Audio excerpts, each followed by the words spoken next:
What's up, y'all? Here we are for Survivor on AFTERBUZZ TV. This is episode 4 of season 36. Trust your gut. Stay tuned. You're tuning into the destination for TV superfan discussion, AFTERBUZZ TV.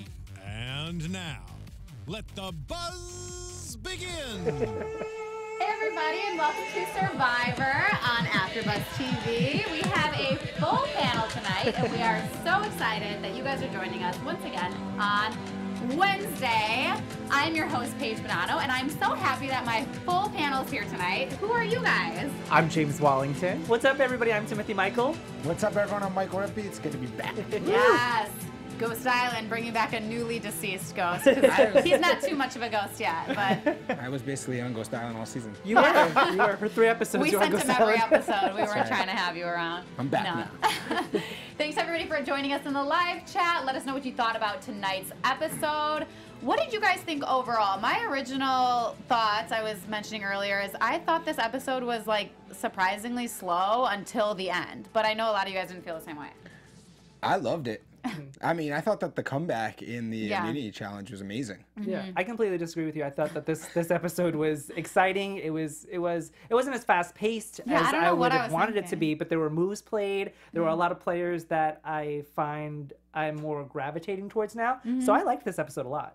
I think for me it was more so overall like the story, the way it was produced, like there was a consistent storyline and edit throughout the entire episode.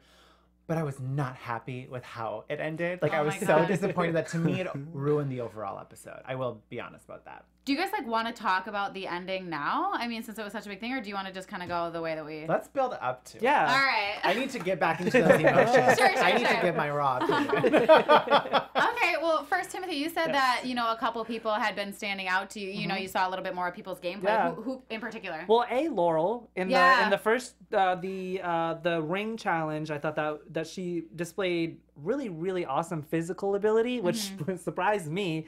We finally know who Chelsea is, so now she's finally. I mean, but do we? But she's actually finally on my radar, so now I'm like, oh, now I can put a face to the name.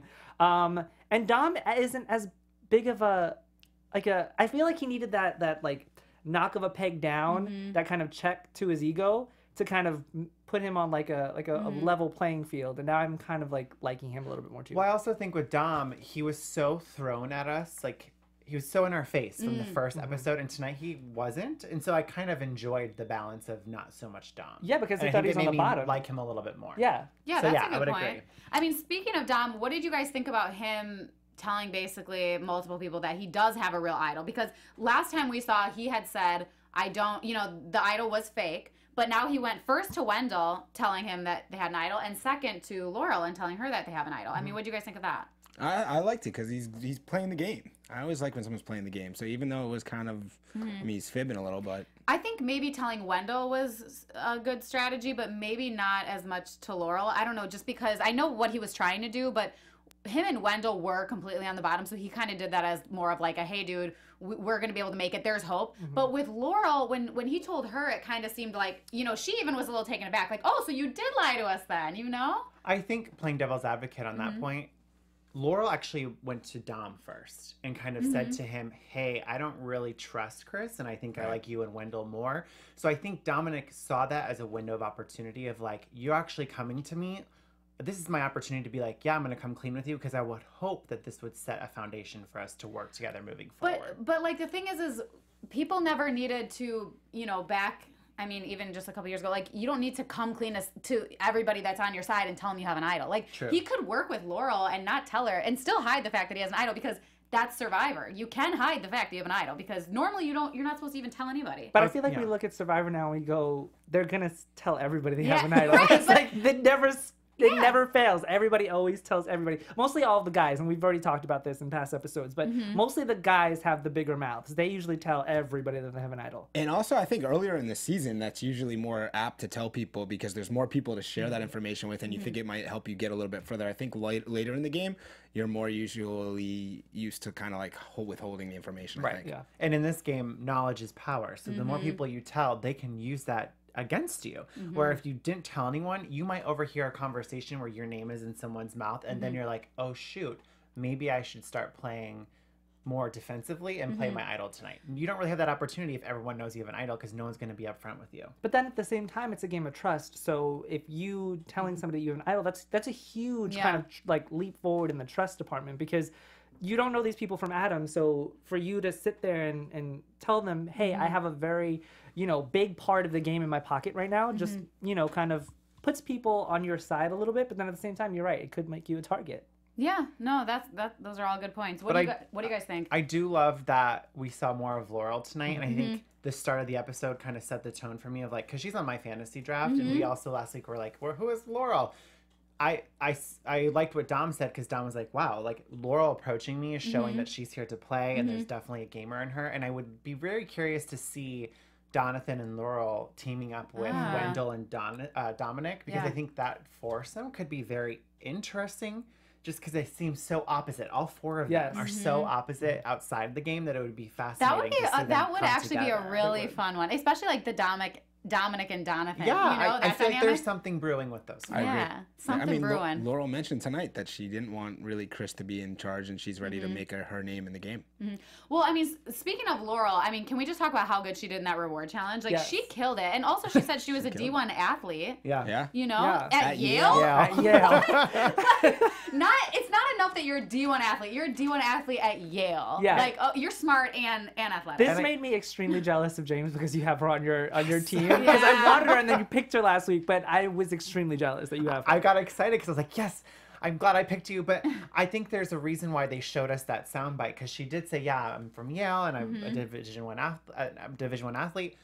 But she also mentioned, I've been lying low under the radar, but at the same time, I'm here to play and I want to make a statement. So I feel like we're going to see that from her at some point. And They're when she was making statements, like even when she was like, hey, I do want to play this, and she goes up and speaks to Dom, I mean, she does it in a very subtle, like, just like friendly way. It's not like these big grand gestures with her. I mean, so far, she's really... Like, I like that she's been playing under the radar a little more. Yeah, it's early in the game, but I feel like she's got a good chance. Yeah. I mean, the way that she is approaching all of the gameplay, it seems like she's got a good head on her shoulders. Definitely. So in the reward challenge, I mean, this was kind of like, I thought it was like a bloodbath, honestly. I was nervous that somebody was like going to get actually hurt, because they were like wrestling each other and jumping on each other's backs. And yeah, I guess Laurel was the one person that really stood out to me the most. I mean, she won twice. Yeah, she carried their So not just tribe. the first time, but to come back in when you already have won once, with that being, especially in the water, and they're on you, like that's athleticism. I wonder if she told her team, like, you guys going into this, I'm an athlete, like, I can do this. And they were like, great, perfect, you can go for the girls twice. Like, that just makes sense. I feel like since she did so good the first time, they were like, all right, go back in. They saw her perform, like, you got to do it again. Yeah. Well, I also, another thing I noticed in this reward challenge, and I wanted to know what you guys think, is I felt like Dominic and James had the upper hand over Bradley and Sebastian. Like, I feel like Bradley and Sebastian are such small guys, and Dominic just seems bigger in stature, so I just assumed. James has not But I was been going to really say, then I had to remind myself for a minute, oh wait, James is on that team, and he hasn't really performed that great, so that should have been an obvious thing. In the second challenge show, I was like, don't let James that down there. He's not going to be able to unlock those boxes. And I feel bad for him. He always also just seems so serious. Like, I mean, he said he was raised, like, his Korean parents were, they raised him to be really strong and serious and stuff, but he's so, like, in the zone all the time. But then, I mean, we don't see as much of a performance out of him as I would like, but maybe it'll change as we go on. But yeah, those people really did stand out to me. I mean, what would your guys' strategy have been in that challenge? Like, would you have gone straight for the buoy and like tried to throw it back, or would you literally just go full force at it? I think it depends who you are, right? Yeah. Because if you're like a little person like me, I would have had to like throw it to someone and then maybe swim faster. Hopefully. Yeah. But if you're big, maybe you can like with like stand people like crawling on you and trying to like choke you out. I was thinking of this question because when we were watching it, I was like, well, what seems to be the better strategy? Going for the ring at first and then throwing it back, or letting everybody get to the ring and then just wrestling for it?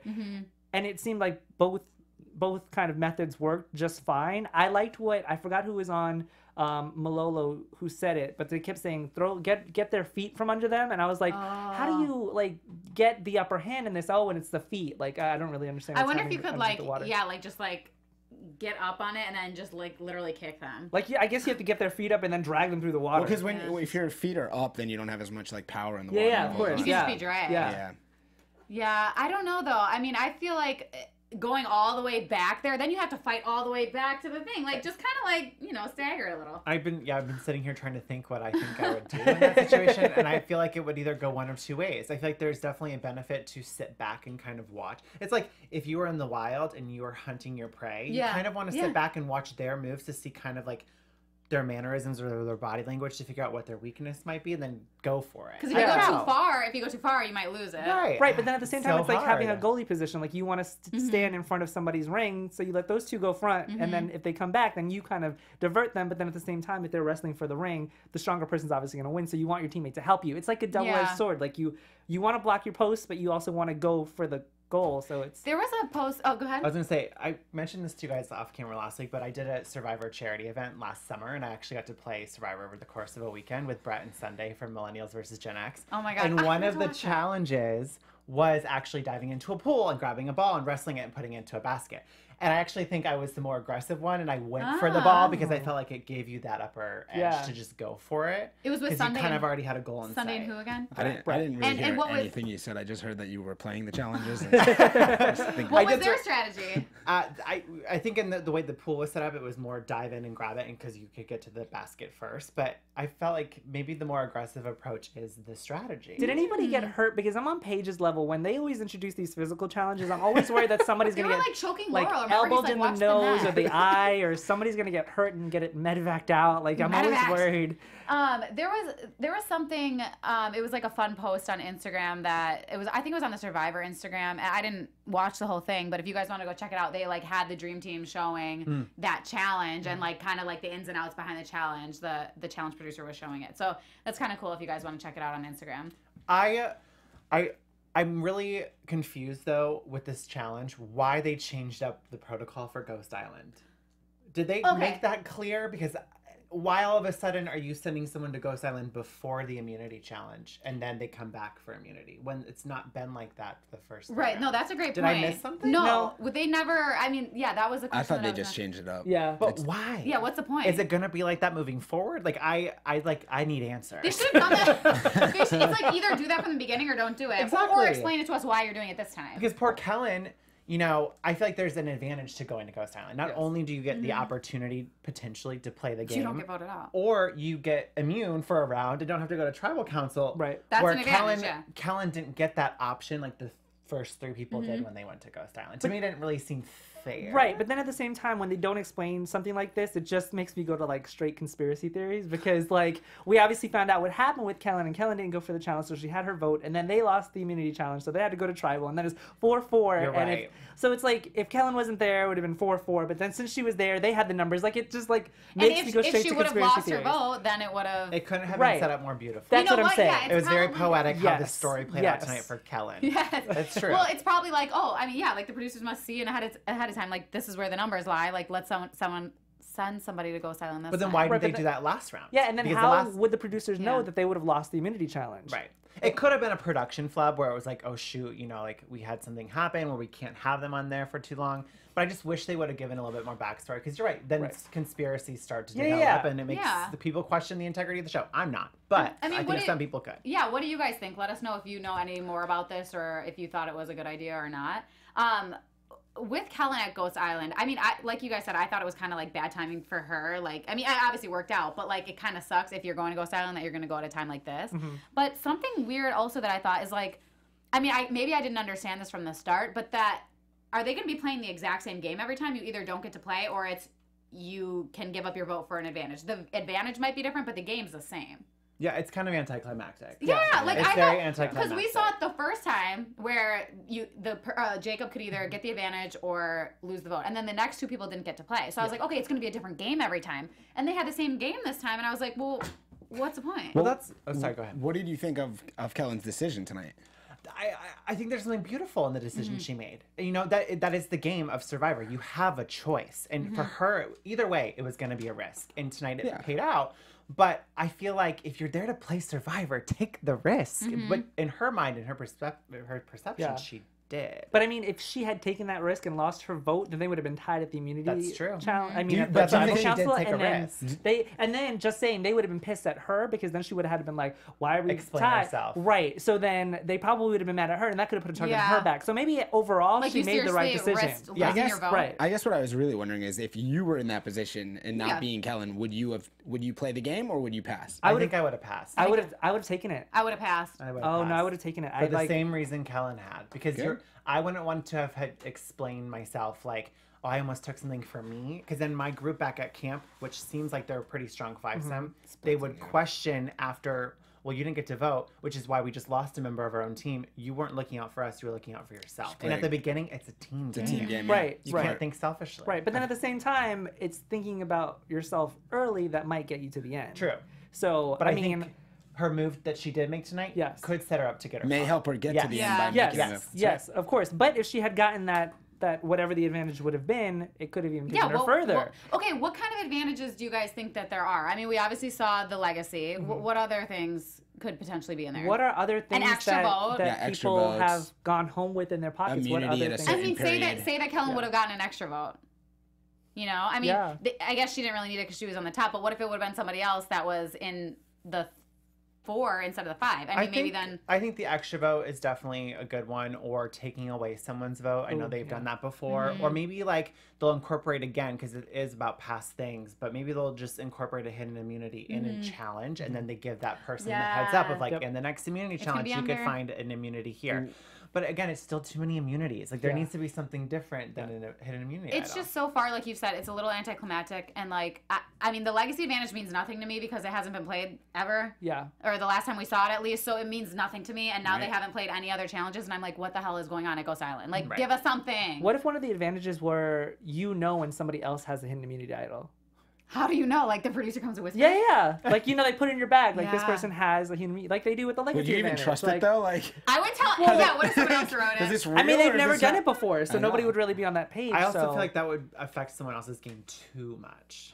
What Like, about if wouldn't that be kind of setting up someone else for failure? I feel like taking away somebody's vote It would is kind of doing be the same influencing thing. But that's the game. affecting them. It's a kind little of bit. BS. Oh, I see what you're saying. It would be Yeah. kind of BS, I feel like. I don't think Survivor would ever go there. Because they'd be Right. influencing the game. I Yes, feel like that's- too Yeah, much. It's and too much also like influence. that person worked really hard to like find that idol. Like that I feel like that's like a sacred thing that you can't mess But with what as a about this? producer. If Kellen goes back to Ghost Island at a certain point, does she make the same decision? No.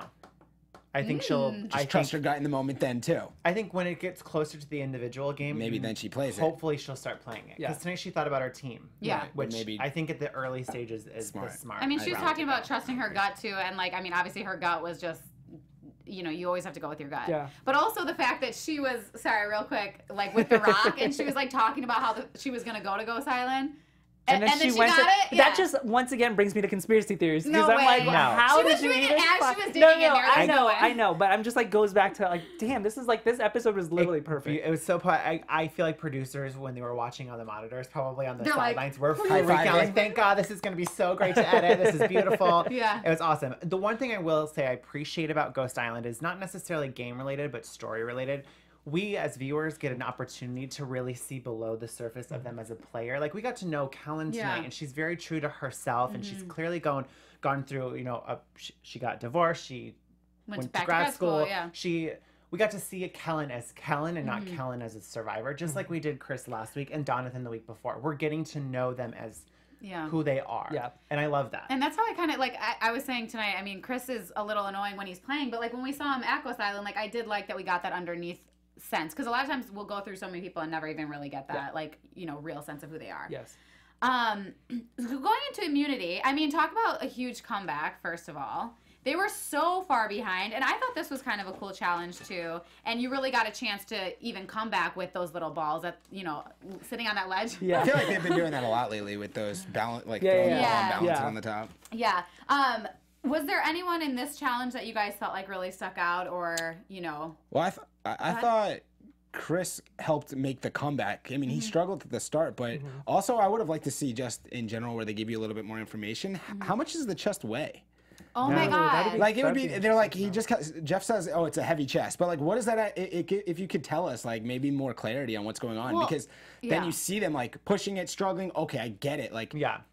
I mean, Chris really did. I mean, at the end, he was literally just trying to pull the chest by himself, and everyone's just sitting there. all Like, they do, dude. they're just looking at him like, Yeah, he's like, you got this it. guy's help. Except for Wendell, who was like grabbing his Trying waist, to grab his and I was waist. like, "There's a rope. Just grab the rope." Like, it's literally like tug of war, you guys. Yes. Come on. I Grab- will. I forget who, but someone in the live chat asked a question at the beginning of our show, asking about Chris. Like, why do we think they hate on Chris so much when clearly he carried them at the end? Like, he was the reason why they won. Do you? Part of it is probably they feel a little threatened. Sure. That he's been the leader and that he's, a good-looking guy he's physical too. Yes. He kind of has all the parts. I feel like he's just cocky, and when you come Right. off as cocky, you come off as like a huge threat. Yes, I think it also has a lot to do with the first or the second episode where he's having a conversation with somebody and I forgot who it was, but he was more talking at her than to her. I know it was a female. Oh, yeah. Angela. Oh, yeah. Angela, yes, and it would just put her off, and then it put me off, and I was like, "You're right. He doesn't talk." Especially if you're just getting to know someone. Right. You don't really Yeah. have that background. He with them. comes off as too much of an alpha male, and I feel like Yes. that's just kind of been his downfall so far. Whereas surprisingly, Brendan didn't, because you'd think that they would But, be. This, yeah, and they were saying at the end of the episode, they're like, they said Brendan's not a threat. He's very docile. But, like, Brendan, I feel like he just plays it back further, whereas he's just as strong and physical as Chris, but he plays his game differently. Yeah. I don't feel alpha male vibes from Brendan at all. No. I really like him. And I'm sad at the outcome. liked. I really liked it. I feel like you feel more alpha male from like Dominic. than- Yeah, even Dominic, Brendan. yeah. But even he was toned down this episode. Yeah. Maybe, like I said, because he got his ego checked. And Jonathan, too. No. I mean, depends on how you look at it. We were like, I do that love was a good one, Jonathan. Paige. He's That was a so good one. cute. Oh my god. But anyways, this is just proof that you never, ever, ever quit in Survivor. Yeah. You never quit. Yeah. And they had a great celebration. They did. Joseph Boza says the alpha male attitude that belongs in the Big Brother house, not Survivor. Yeah. Oh my gosh. So I mean, speaking a little bit of alpha males, I mean, I don't know if Bradley played like an alpha male rather than he was just kind of like the ringleader. What did you guys think of Bradley's gameplay? What do you think of it so far? I need to kind of Yeah, think about take this what one in I for need a to minute. think before I speak The about reason, Bradley. the reason I ask is just we've seen so many sound bites from him just being like right after they lost and he goes back and they're talking before tribal. He's like, "This is so wonderful. We have the numbers on our side," and he's just always like so sure of himself. I mean, which could be a good or bad thing, but I think the way that he plays it with his whininess is just not working for him. I think it's good to a degree. I think he's setting himself up for a massive failure or a surprise at some point, which... Yeah. Especially when he said, like, this is what's going to make me such a good lawyer. Yeah. Oh, was I like- was like, oh. Yeah. There's no. like a level that you could be confident and brash and abrasive even, but like when you're that aggressive with the complimentary Yeah. attitude of yourself, I it's wonder like... what Bradley's like in real life. Well, Jeff, in the pre-interviews for the show, when he talks about all the cast, he said Bradley was very arrogant. Oh, he and did. we are seeing that in this episode. Yes. Yeah. Yes. Because I was And thinking, it was kind of a turnoff. I was didn't thinking enjoy it. maybe like he is actually like coming off this way. A lot of people, they're not really like, they don't play to them true selves sometimes. And I was like, I feel like he could be a type of person that's not so in your face and cocky, but I guess that's not the case. No, if he Jeff is. said And that. Survivor Show in the chat said that, he's very cocky, and I agree with that. What I didn't like about Bradley was right after they came back from losing the immunity challenge and they have to go to tribal, when Stephanie goes to try and talk to him, and he was like, "Well, we have the numbers. That's all I can tell you right now." Yeah. And I literally wrote in my notes, "Never close a door," because you don't Right. know how Stephanie can help you in the beginning. At least talk her up. And Like, she I'm not could be a jury vote for you at right. the end. Yeah. Like, And don't she might remember that moment. right. Don't be a dick to her because she might just come back and bite you in the ass. Yep. And that's why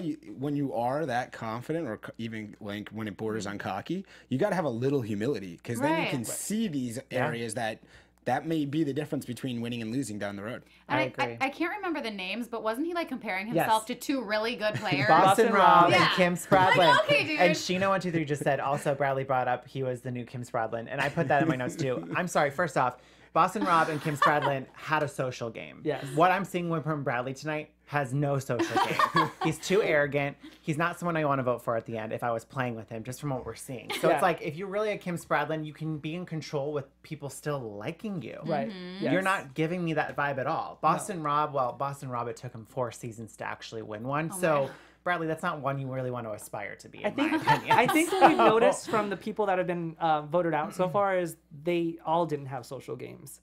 which is just really funny to me. Stephanie Gonzalez didn't, Jacob really didn't. He was socially awkward. Right. And he tried too hard. Yeah, and then Morgan had a little bit of a social game, but she didn't get her feet Not under enough. Yeah, and then now I thought Brendan. Now they're going after Bradley. Well, Brendan, he just got caught up in the. He just got a bad hand. He got dealt a bad hand. Yeah. Like I feel like his would have developed. Yeah. I do too. Yeah. With kind of how Brendan, that whole thing came about. So at first they were saying that they to throw them off. Sorry, to throw the Brendan Michael alliance off. They were saying that they were going to go, basically telling them that they were going to vote for a girl. But then they knew all along that they were going to go back and vote for like one of the mind games. Yeah. Manlier guys. Go ahead. I wasn't saying this is kind of when Chelsea emerged because she was the one that said we should vote one of the boys because they won't expect it. And that's when I was like, Chelsea, who? Like, well, Chelsea wanted to go after Michael, and then Desiree was like, no, we should go after Brendan. Yes. So we have Kellen, Bradley, Sebastian, Chelsea, and Desiree, right? Yeah. Yeah, Desiree's the extra one. Sebastian, Kellen, Bradley, Chelsea, yeah. So basically, though, and then they were saying that they were going to go for, their game plan was to go for Bradley, but they were going to convince him that they were going for Sebastian, which I never saw that come to fruition. It was literally just Bradley the whole way. Yeah. But before we get into tribal, was there anything more about that like stuck out to you guys? Kind of like the alliance situation beforehand. It kind of seemed a little muddled in my mind, but just wanted to check in. No. All right. I just just the whole, to me, was all Bradley's arrogance. Yeah. Just kind of like, it's too much. Do we think because of Bradley's arrogance, the other tribe was so blindsided by that they didn't target a stronger player and just went after somebody who was just arrogant? Who would they have? Who were you thinking? Maybe Sebastian or yeah, because Sebastian, he is one of the strongest ones. Yeah.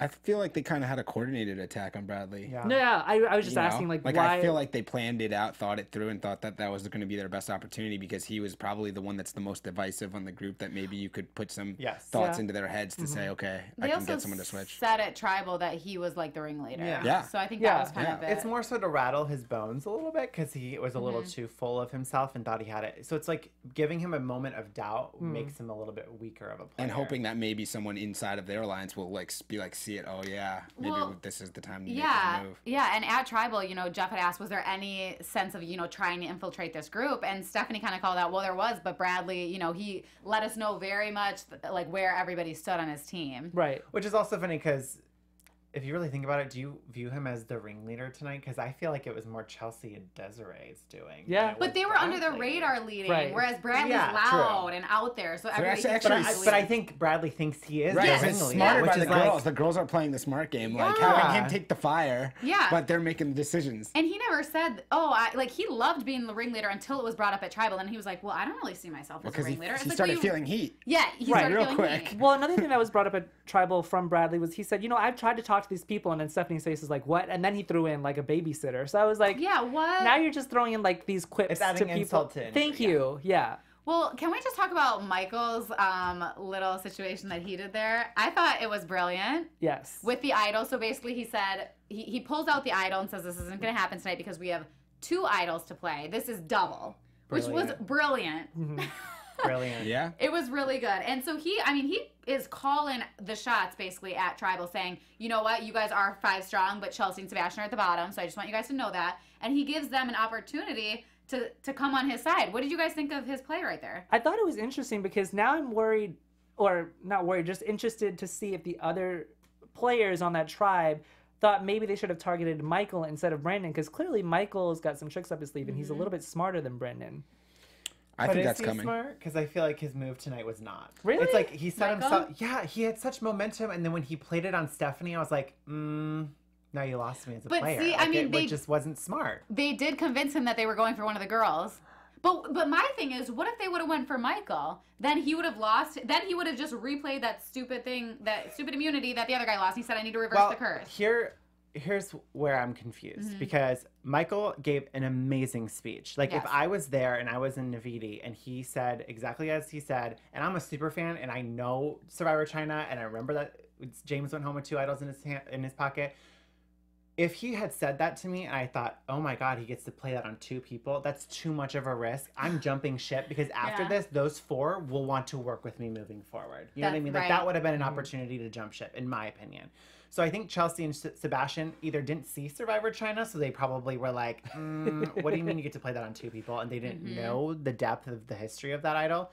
Because I wish I would have seen a little bit more conflict with those 2. And I didn't see that. Yeah, I mean, Michael did such a good job. Like, I challenge you guys to play this game. I mean, like you said, if I was sitting in that situation, I might have jumped. And then, I mean, good thing nobody did because of how it played out, but I would have freaked out a little bit. I mean, Michael did a really good job. I thought not just Michael. I thought the foursome. They really came in. I felt like it was coordinated. Like the way that they each kind of hit at Bradley in a different way, but added on. And really, it felt like there was like fueling a fire that maybe they could get someone. It didn't work out, but I honestly thought they played it pretty well. It just, they didn't choose the right person to have the idol.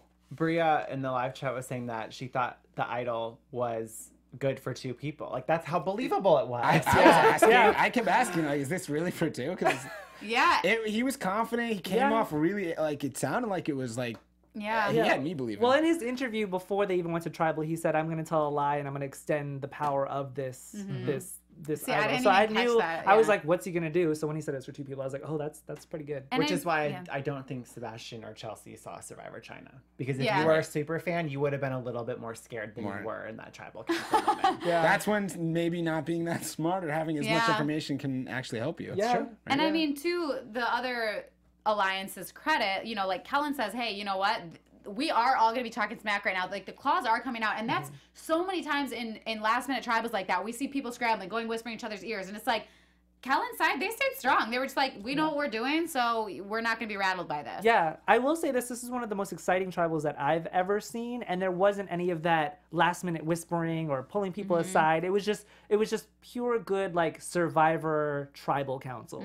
No whispering, none of that. It was just like, hey, we have the votes. You think you have the votes? It's bluffing. It's not bluffing. Like, it's Survivor. And another thing I like that Michael said was like, this might, when you're on the jury and you just got voted out, this might be the night that you look back at and you regretted not moving over. I mean, he was convincing as hell.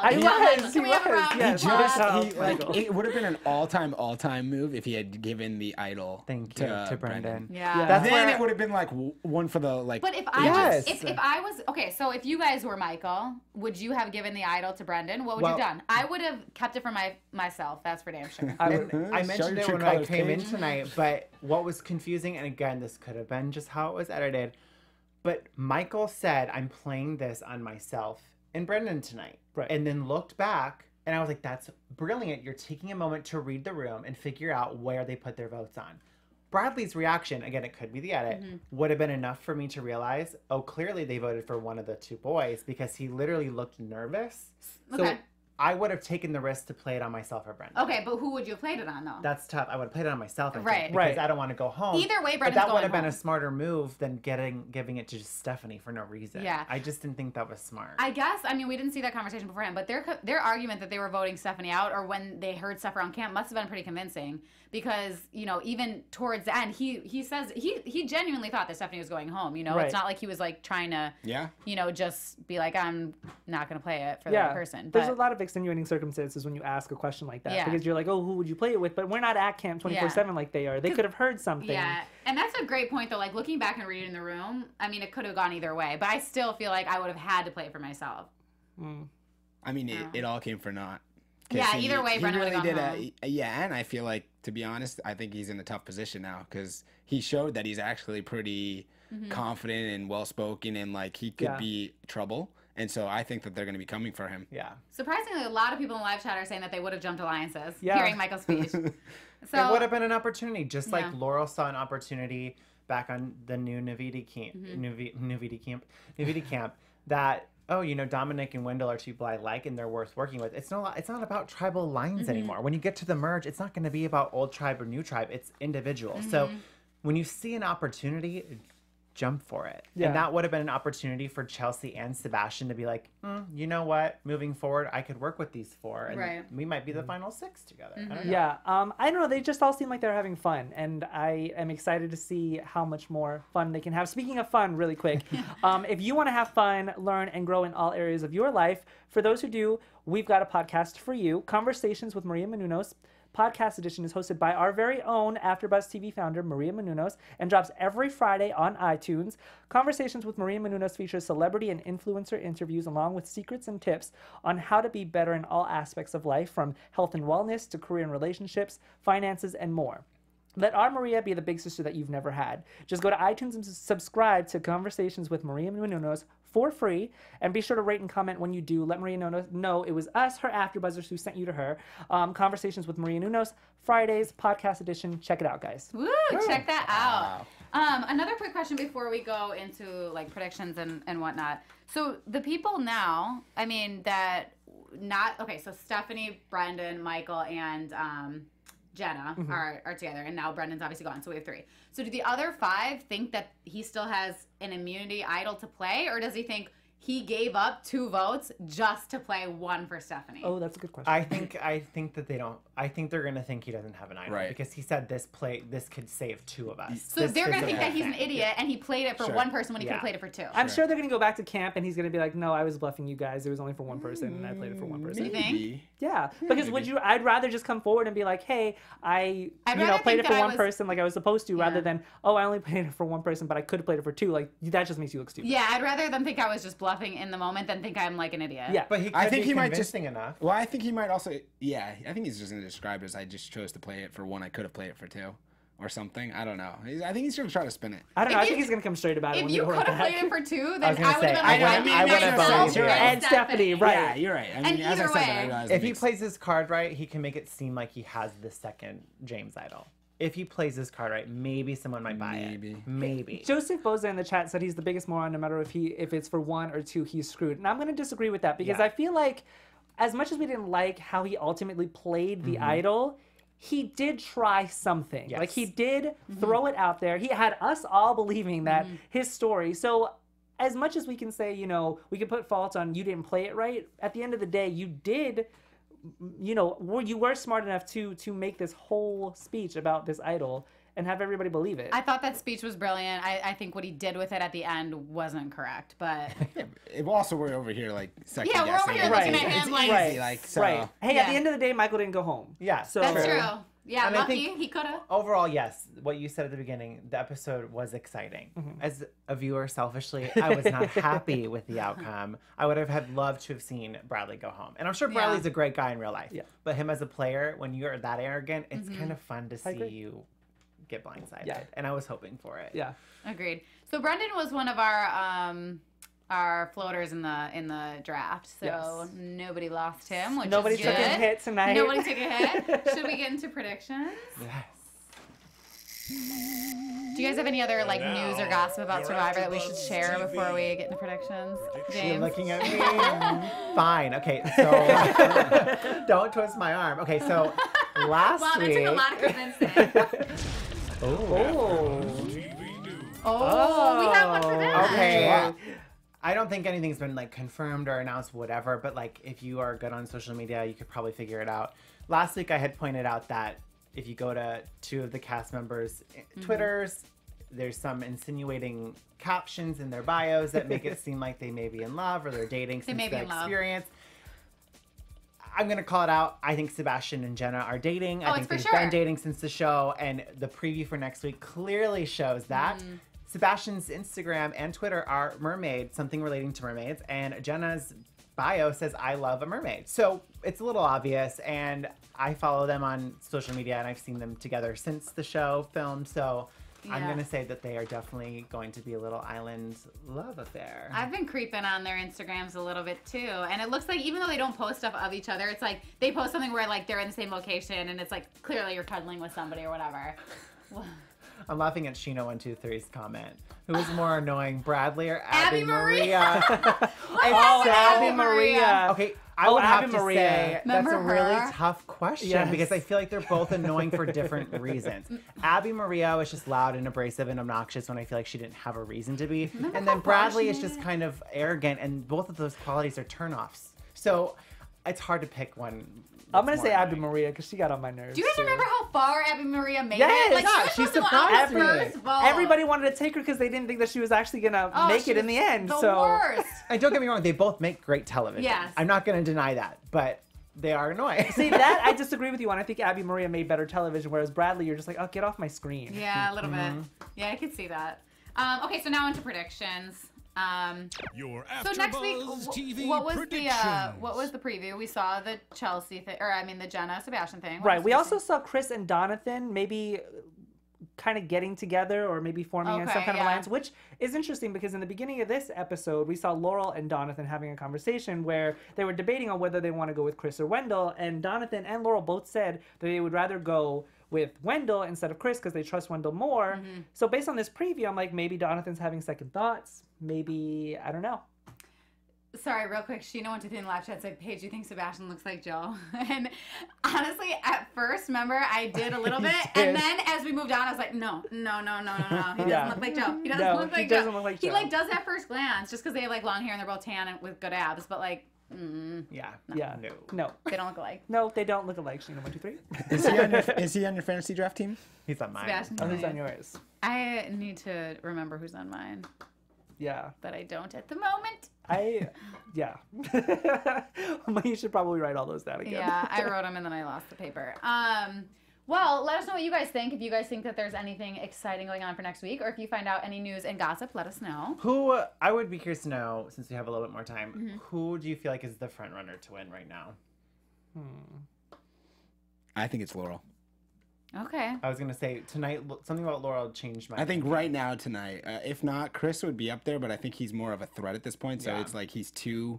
You think ahead. Chris is a front runner to win? Well, I think he would be, but he's too much of a threat. So I feel like Laurel isn't really a threat to everyone yet. So she's in a better position. You know what, you guys? I'm gonna say Desiree just because A, she's on my draft, and B, because she's the one out of this entire group that said Brandon when they were talking about Michael or Brandon, and they ultimately decided for Brandon. So she must have said something to her tribe members that voted Brandon. So she's a little smarter than we give her credit for, and what the cameras are showing. I don't know why. For some reason, I think.